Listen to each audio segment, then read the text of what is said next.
아비멜렉 사건까지 이렇게 끝난 다음에 10장에서는 사사 야일의 이야기, 길앗 지역의 돌라 이야기, 돌라가 이사갈 지역에서 사사가 되었더라. 특별한 에피소드는 기록되어 있지 않습니다. 어떤 특징만 기록되어 있죠. 그 다음에 야엘이라는 사람, 이제 요단강 동편 쪽 길앗 쪽에서 야엘이 사사가 되었더라. 그 다음이 입다입니다.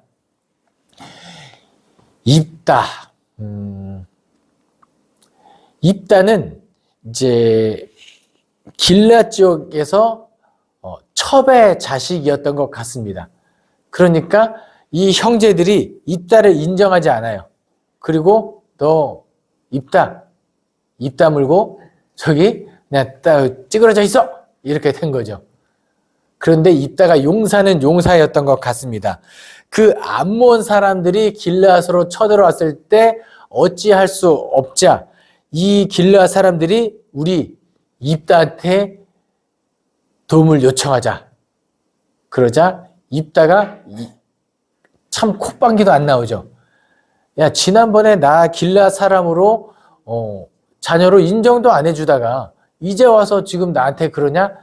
그러니까 아닙니다. 우리 한번 도와주십시오 라고 해서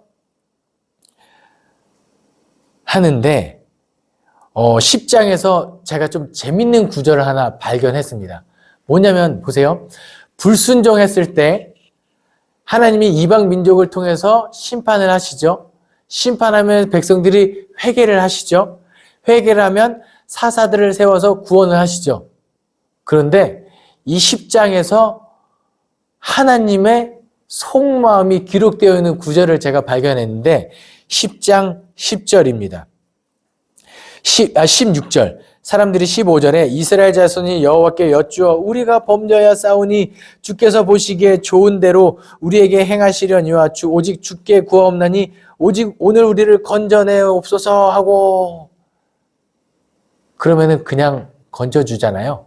근데 여기서는 자기 가운데로 이방 신들을 제하여 버리고 여호와를 섬김에 여호와께서 이스라엘의 공고로 말미암아 마음에 근심하니라. 그러니까 사람들이 지금 이스라엘 그 우상을 섬기다가 심판을 당하니까 자기 가운데에서 이방 신들을 제하여 버리죠. 이거 어떻게 보면 옳은 행동이잖아요. 제하여 버립니다. 그리고 이제 우상을 섬기는 것이 아니라 여호와를 섬기고 있는데 하나님의 마음이 어떻다고요? 여호와께서 이스라엘의 공고로 말미암아 마음에 근심하니라.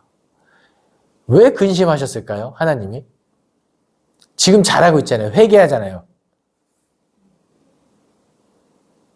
이거 용서 진짜 해줘야 되나? 말아야 되나? 그냥 심판에 내버려 둬야 되나? 또 반복해서 죄를 짓는 이 녀석들을 내가 또 속아줘야 되나? 이런 마음이시겠죠. 아니면 이것도 형식적인 회개 아니야? 그냥 제 아들이 만약에 저한테 뭔가 잘못해서 혼나는데 그냥 말로만 잘못했어요 하면 야 이거 용서해 줄까? 더 혼내야 될까? 이런 마음이 드는 거예요 지금. 지금 하나님이 그냥 어떤 마음인지 좀 느껴지시죠? 참 착잡한 그 근심, 회개하는 모습을 보고 근심하는 하나님이다. 이거는 참 아이러니한 마음이거든요. 사순절이 돌아왔습니다. 또 우리는 회개를 하죠. 내년 사순절까지 이 회개의 마음이 주님 앞으로 온전히 서고자 하는 마음이 잘 유지되어야 되는데 내년 사순절이 돌아오면 또 회개를 합니다. 주님 용서하십시오. 하나님의 마음이 우리를 보고 근심하지 않았으면 좋겠습니다. 그렇게 입다를 통하여 이스라엘을 구원하는데 입다가 먼저 11장에 가면 암몬 사람들을 만납니다. 먼저 설전을 해요. 말싸움을 하죠. 암몬 사람들이 요구하는 것이 뭐냐면 이 길앗 지역 원래 우리 땅이다. 그러니까 우리에게 내놔라. 그러니까 아는 것이 힘이죠. 이 입다가 이스라엘 역사를 잘 알고 있습니다. 야, 잘 한번 생각해봐라. 여러분 한번 나중에 민수기 한번 보세요. 모세가 이스라엘 민족을 데리고 모압 지역을 점령합니다. 모압 왕 누구죠? 아모리 왕 시온과 바산 왕 옥을 점령해요. 모압 지역을 점령해요. 그때 암몬 경계까지는 넘어가지 않았다고 기록하고 있어요. 그렇게 차지했던 땅이 모압 땅이죠. 그것이 그 땅이 길르앗인 거예요. 그러니까 원래는 모압 땅이죠. 그러니까 모압 사람들이 지금 와서 원래 우리 땅이니까 내놔라. 그래도 줄까 말까인데 암몬 사람이 와서 이 땅을 달라 하니 그 옛날 이야기를 하죠. 야, 원래 니네 땅 아니야. 원래 모압 땅이고 그러니까 허튼 소리 하지 말고 돌아가 하고 설전으로 마무리가 되면 이거 우리나라 역사 그 서희 거란족 느낌이 좀 나죠. 서희가 말로 거란족을 몰아낸 그런 느낌이 있습니다. 하면 끝나면 좋은데 이 암몬 사람들이 물러서지 않고 피치 못할 전쟁이 벌어지죠. 길라 사람 입다는 큰 용사였으니 해서 결국은 승리를 합니다. 입다가 승리를 해요. 그리고 돌아오기 전에 서원을 합니다. 어떤 서원을 하죠? 하나님, 가장 먼저 나에게 마중 나와 축하해 주는 사람을 내가 하나님께 바치겠습니다.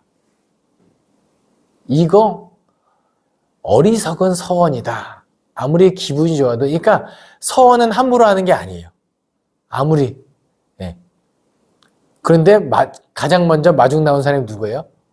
입다의 딸인 거예요. 그것도 무남동녀 외동딸. 눈에 넣어도 아프죠. 근데 또 어떻게 보면은 이 딸이 아버지 말에 순종을 하죠. 그리고 말미의 시간을 좀 달라 하고 이 친구들과 애곡하고 기꺼이 죽음의 길로 갑니다. 하나님께 인신 제사를 바치면 안 된다고 분명히 율법에 기록되어 있어요. 그럼 이걸 어떻게 해석할 건가? 이것은 인신 제사 측면에서 해석하지 않고 이것을 왜 입다가 이런 있던 서원을 했는가? 하나님께 자녀를 바치는 것이 옳은가? 옳고 그름의 문제로 이건 난제 구절로 남겨두시고, 그러나 분명한 건 입다의 서원은 어리석었고 잘못된 서원이었다. 하지만 잘못된 서원이라도 언약의 엄중함은 이 성경은 우리에게 가르치고 있다라는 거. 네. 그것을 기억하시면 됩니다. 지금 입다 마음이 어때요? 아주 죽을 맛이죠. 아주 죽을 맛인데 누가 나타납니까? 에브라임 사람이 옵니다.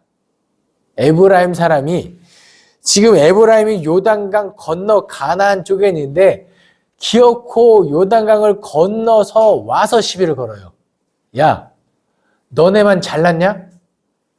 너네만 그렇게 왜 우리 안 불렀냐? 이 말을 듣는 순간 기드온은 에브라임의 끝물포도가 예? 아비에셀의 끝물포도 이렇게 하면서 돌려보냈잖아요. 기분 좋게 돌려보냈는데 지금 입다는 그런 상태가 아니죠. 뭐라고 했을까요? 입담으로 했겠죠. 그죠? 입다니까. 해가지고 싸움을 벌이죠. 이제 입다와 에브라임과 싸움을 했는데 에브라임이 철저하게 집니다. 그리고 도망치기 시작하죠. 이제 요단강을 건너서 도망쳐야 되는데 그것을 추격하는 퇴로를 입다가 이미 알고 요단강에서 기다립니다. 도망치는 사람들에게 근데 이 사람이 같은 민족 사람이니까 얼굴은 비슷할 거 아니에요. 얼굴은 이제 갈릴리 요단강 동편 사람이나 서편 사람이나 비슷하게 생겼으니까 도망치는 사람들이 다 이 에브라임 사람 아닌 척하고 도망치려고 해요. 그러자 입다가 꾀를 냅니다. 쉬볼렛 해봐. 쉬볼렛. 그런데 에브라임 사람들이 사투리가 심해서 쉽볼렛 발음을 못하고 시볼렛 이럽니다. 마치 경상도 사람들에게 쌀 해보세요. 살 이런 느낌이에요. 쉽볼렛 해봐 했는데 쉽볼렛을 못하고 시볼렛 하는 사람들은 에브라임 사람으로 간주되어 다 죽임을 당하죠. 그렇게 입다가 에브라임 사람들과 싸움하는 내용이 이 12장까지 기록되어 있고, 입다가 살아있는 동안에는 좀 형통한 것 같으나 입다가 죽은 다음에는 또 다시 여호와의 목전에서 악을 행합니다. 13장 1절에 이스라엘 자손이 다시 여호와의 목전에 악을 행하였으므로 여호와께서 그들을 40년 동안 블레셋 손에 넘겨주시니라. 이제 누구 이야기가 나올까요? 삼손입니다. 우리가 잘 알고 있는 사사기에 나오는 마지막 사사 삼손. 여호와의 사자가 마누아의 아내에게 임하여서 이야기합니다. 이제 내가 임신하여 아들을 낳을 것인데 그를 통하여 이 블레셋을 몰아낼 것이다. 너희를 구원할 것이다. 이 마누아가 그걸 듣고 긴가민가인데 마누아에게 또 여호와의 사자가 나타나서 너희 아내에게 했던 말이 다 사실이다. 당신의 이름이 무엇입니까? 그러자 13장 18절에 여호와의 사자가 그에게 이르되 어찌하여 내 이름을 묻느냐? 내 이름은 기묘자라 하시니라. 이 말이 좀 재밌는 게 뭐냐면, 야, 너는 내가 누군지도 모르면서 내 이름을 물으냐? 그래, 알려줄게. 나 기묘자야. 기묘자는 무슨 뜻인가요? 놀랄만한, 측량 못할, 막 그런 의미. 그러니까 네가 몰랐지? 그 모르는 존재가 나야. 이런 느낌입니다. 그럴 만큼 어마어마한 사람이 나야. 이런 기묘자야. 이런 뜻입니다. 그러니까 이거는 또 뭘 이야기하냐면, 그거 다 알라고 하지 마. 그거 교만이야. 그러니까 기묘자의 이름에는 그런 의미가 또 담겨져 있죠. 우리가 다 하나님을 알려고 하는 게 교만이고 하나님처럼 되려고 하는 게 죄악이다. 그러니까 우리가 하나님은 기묘자이십니다 라고 고백할 때는 하나님은 우리가 다 측량할 수 없는 어마어마한 분이시다고 고백하시면 되겠습니다. 그리고 나서 삼손이 태어나서 나실인 서원을 하죠. 나실에서 머리에 삭도를 대지 않고 시체를 가까이 하지 않고 독주를 마시지 않고 그런 것을 다 지켜 행합니다. 그런데 이 삼손이 어떤 잘못을 저지르죠? 이 딥나에 있는 여인에게 사랑에 빠지죠. 이방 여인이죠. 그러면 안 돼요. 다른 여인들과 언약하고 혼인하지 말고 해야 되는데 빠집니다. 그리고 혼인을 그 전에 이제 사자를 찢어 죽인 그런 이야기도 기록되어 있고요. 그리고 나서 딥나 여인과 사랑에 빠져서 결혼하려고 하는데 기분 좋아서 퀴즈도 내고 이런 내용들은 다 알고 있을 거예요.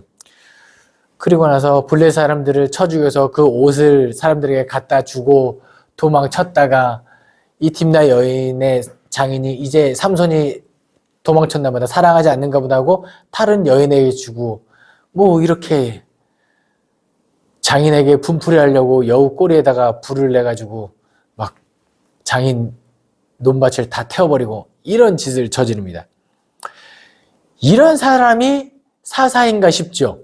그런데 제가 사사기를 읽으면서 한때 의문을 가졌던 게 뭐냐면 여호와의 영이 삼손에게 강하게 임하니라는 구절이 있는 거예요. 이게 뭔가 싶었어요. 처음에는. 하나님의 영에 감동되어 딥나 여인에게 사랑에 빠진 건가? 하나님이 시킨 건가? 하나님의 영에 감동되어 블레셋 사람들에게 수수께끼 내고 다 그런 건가 싶어서요. 그런데 제가 정답을 발견했습니다. 주석을 연구하다가 뭐냐면 여호와의 영이 사자에게 강하게, 다른 데는 여호와의 영에 감동되어 그냥 임하는데 삼손에게만 여호와의 영이 강하게 임합니다. 급하게. 언제 여호와의 영이 강하게 임할까요? 제가 제 아들에게 아주 나이스한, 아주 교양 있는 아버지가 되기 위해서 아들에게 존댓말을 한다고 가정해 보겠습니다. 유겸아, 밥 잘 먹어야죠. 정리 잘 해야죠. 평소에는 나이스하죠. 그런데 언제 이 교양 있는 모습이 언제 없어지죠? 둘 중에 하나입니다. 하나는 열불 났을 때. 그렇죠? 지금 이제 정리해야죠. 말 안 듣습니다. 정리해야죠. 정리해야죠. 점점 억양이 달라지는 게 느껴지시나요? 그래도 아니면 정리해! 이렇게 강하고 급하게 말할 때가 하나. 또 하나는 언제냐면 얘가 위험에 처할 때. 안 돼! 안 돼요. 이렇게 안 하잖아요. 그렇죠? 안 돼. 로마서 8장 26절 이와 같이 성령도 우리의 연약함을 도우시하니 우리는 마땅히 기도할 바를 알지 못하나 성령이 말할 수 없는 탄식으로, 그때 성령의 탄식은 여호와의 영이 강하게 임하는 거예요. 그러면 안 돼. 죄를 지으면 안 돼. 지금 삼손에게 임하는 여호와의 영은 그런 영입니다. 나실이지만 그렇게 하면 안 되는데. 온전히 살아가지 못. 그러니까 우리가 항상 성령 충만하게 온전히 살아가고 있을 때는 여호와의 영이 그렇게 급하게 임하지 않습니다. 우리가 우로 치우치고 갈 때 갑자기, 좌로 치우치고 갈 때 갑자기. 삼손에게 그렇게, 그래도 어쨌든 포기하지 않고 끝까지 핸들링해서 여호와의 영이 강하게 임해서 삼손을 사사로 사용하고 있는 모습이라는 겁니다. 그랬는데 결국은 또 삼손의 에피소드 중에 또 뭐가 있죠? 나귀 턱뼈로 블레셋 사람을 1000명을 때려잡습니다. 여기서 놀라운 건 뭐죠? 삼손도 삼손이지만 1000명을 때려잡는 동안에 깨지지 않는 나귀 턱뼈죠. 엄청 튼튼한 나귀 턱뼈요. 제가 뭘 말씀드리고 싶냐면 하나님께서 단 지파입니다. 이스라엘 지파가 아니라 블레셋에 압제당하고 있는 단 지파를 구원하려고 그 무기로 삼손을 주신 거예요. 그럼 삼손을 선봉으로 세워서 단 지파가 으쌰으쌰해서 하나로 뭉쳐서 싸우면 능히 블레셋을 몰아낼 수 있었습니다. 근데 지금 삼손이 마노아에게 하나님의 사자가 나타난 다음부터 지금까지 어떠한 장면에도 삼손과 함께 연합하는 단지파 사람들의 모습이 기록되어 있지 않습니다. 뭐예요 지금? 혼자 하고 있는 거예요. 고분분투하는 겁니다. 삼손 혼자. 또 어떤 장면이 느껴지? 하나님 혼자 고분분투하고 있는 거예요. 슬픈 상황이죠. 그런데 결국은 또 삼손이 어떻게 되죠? 드릴라에게 또 사랑에 빠집니다. 야, 정신 못 차립니다. 진짜 정신 못 차립니다. 그런데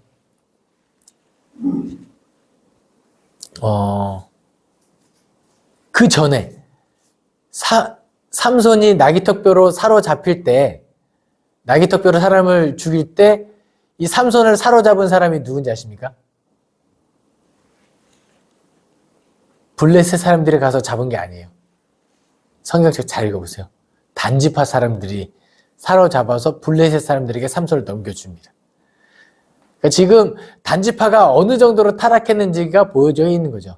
너희들을 구원해 주려고 보낸 사사 삼손을 그들 손으로 잡아서 대적에게 넘겨주기까지 타락한 모습이에요.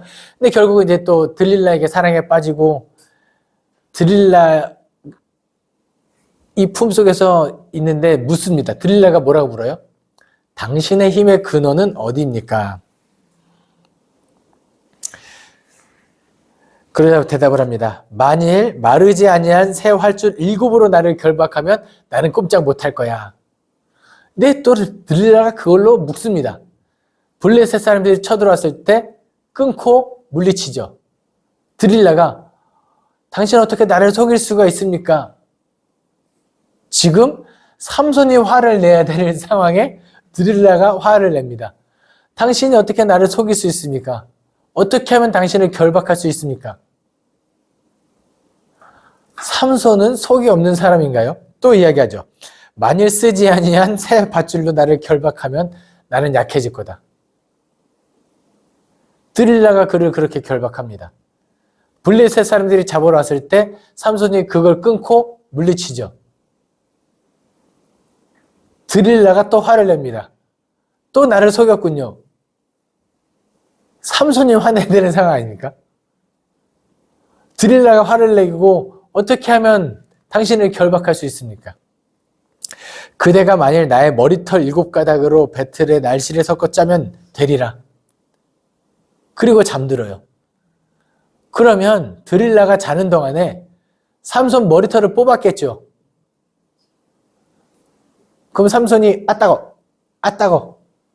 들릴라 뭐예요? 속셈이 다 눈치채어지는 그런 상황이죠. 뭐예요? 정신 못 차리고 있는 거죠. 정신 못 차려. 그리고 결국 또 그렇게도 자기 머리털로도 결박 안 되는 것이 밝혀져야 들릴라가 울며 불며 이야기합니다. 어떻게 그럴 수가 있습니까? 들릴라가 사사기 16장 16절에 17장인가요? 날마다 그 말로 그를 재촉하여 조름에 삼손의 마음이 번뇌하여 죽을 지경이라고 기록되어 있습니다. 이게 지금 번뇌할 상황인가요? 그냥 떠나면 돼요. 떠나면 되는데 뭘까요? 어떤 걸 의미할까요? 죄에 사로잡히면 번뇌하고 못 떠난다는 거예요. 애초에 발을 디디면 안 되는 거죠. 죄의 유혹에 넘어가서 한번 물들이면 한번 계속 되면 떠나기 힘들어요. 죄는 좀 그렇습니다. 그러니까 들릴라가 그렇게 했을 때 못 떠난 이유는 이미 정신 못 차리. 삼손도 블레셋 사람 다 된 거죠. 그리고 결국은 머리에 삭도를 대면 안 된다고 알려주고 사로잡히죠. 블레셋 사람들에게 힘을 다하려는 삼손이 사로잡히고 두 눈이 뽑혀 결박되어 그냥 방앗간에서 몰래나 돌리는 그런 사람으로 전락되는데, 마지막에 그래도 삼손이 여호와께 기도하고 머리가 자라고, 사실 머리가 힘이 있는 거 아니죠. 머리카락은 상징이에요. 여호와의 영이 다시 그에게 임했고 마지막으로 그에게 힘을 주어서 그 신전에 모인 블레셋 사람을 죽이는 걸로 끝이 나는데요. 그 끝맺음을 할 때 뭐라고 17장 6절에 이렇게 기록되어 있습니다. 그때 이스라엘에 왕이 없었으므로 사람마다 자기 소견에 옳은 대로 행하더이다. 이 17장부터는 새로운 에피소드입니다. 보세요. 그 사사기 1장, 2장에서 이스라엘 지파별로 이렇게 타락했더라. 그리고 그 실례로 12사사들, 그 지파별로 타락한 모습을 다 드러낸 거예요. 그리고 또 얼마나 타락했는지를 보여주는 새로운 에피소드 2개가 이제 17장부터 기록되어 있습니다. 근데 그 에피소드를 시작할 때 뭐라고 기록되어 있습니까? 그때는 이스라엘에 왕이 없으므로 사람마다 자기 소견에 옳은 대로 행하더라. 왕이 없습니까? 있죠. 이스라엘의 진짜 왕은 하나님, 그리고 자기 소견에 옳은 대로 행했다는 것은 기준이 없습니까? 있지요. 하나님이 주신 율법, 이 모든 것을 기억하지 않고 지키지 않는 아주 총체적 난국의 상황을 이 한 문장으로 요약한 거예요. 그리고 첫 번째 에피소드가 에브라임 사람 미가와 단지파 이야기입니다. 에브라임의 미가라는 사람이 있는데 하루는 엄마가 저주를 퍼붓기 시작합니다. 왜 저주를 퍼부냐면 돈이 없어졌거든요. 뭐라고 저주했을까요? 이 돈을 훔쳐간 놈은 뭐 3, 4대까지 저주를 받을지로다.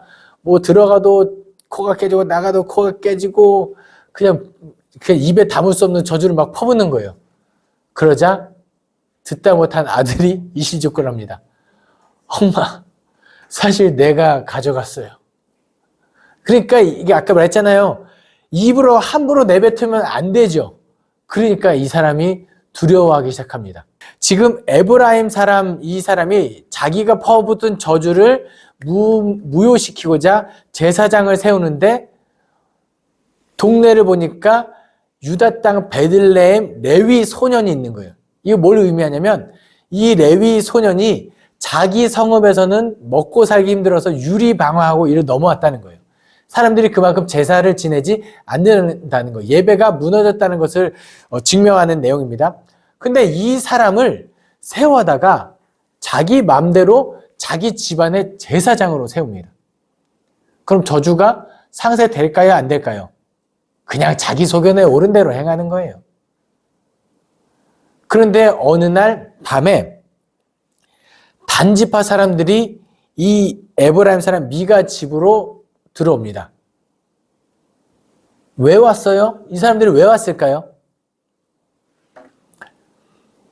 이스라엘 이 단지파에게는 블레셋 지역, 그 해변의 광야 지역, 그죠? 지중해 해변에 있는 좋은 지역을 기업으로 받았어요. 그럼 이제 이 단지파는 삼손을 필두로 아니면은 사사를 필두로 힘을 합쳐서 블레셋 지파를 몰아내고 그 땅을 점령해야 됩니다. 왜냐? 그 땅이 하나님이 주신 기업이니까. 그런데 그 하나님이 주신 명령을 이루지 못하고 하나님이 주신 기업을 포기하고 새로운 땅을 찾아가는 과정에 미가 사람을 집안에 머무는 거예요. 먹을 것 좀 달라. 먹을 것도 좀, 이 사람들, 미가도 먹을 것을 함부로 안 줄 수는 없었을 거예요. 왜요? 그러면 죽이고 약탈해 갈 거니까. 자기 성향에 옳은 대로 행하는 사람들이니까. 그래서 먹을 것 주고 있는데, 이제 단지파 사람들이 우리의 목적지는 저 위쪽, 라이스라는 성읍이 목적지입니다. 그런데 올라가려고 보니까 쟤는 뭐야? 우리 집 제사장인데요? 그래? 생각해보니까 그냥 너 이제 우리를 위해서 기도해라. 집안의 제사장이 아니라 우리 지파의 제사장이 되어라 하면서 끌고 갑니다. 마음대로. 그쵸? 자기 소견에 옳은 대로 엉망진창 일이 계속해서 벌어지고 있는 거예요. 그리고 결국은 단지파 사람들이 저 북쪽 이스라엘 지도 최북단에 위치한 라이스라는 성읍만을 겨우 점령해서 뭐라고 이야기하냐면 이제부터 여기가 여호와께서 우리에게 주신 기업이다 라고 이야기합니다. 땅을 받았어요. 땅에는 여러 성읍이 있는데 그 성읍이 아니라 이제는 고작 작은 성읍 하나를 점령하고 여기가 우리에게 주신 기업이다 라고 이야기합니다.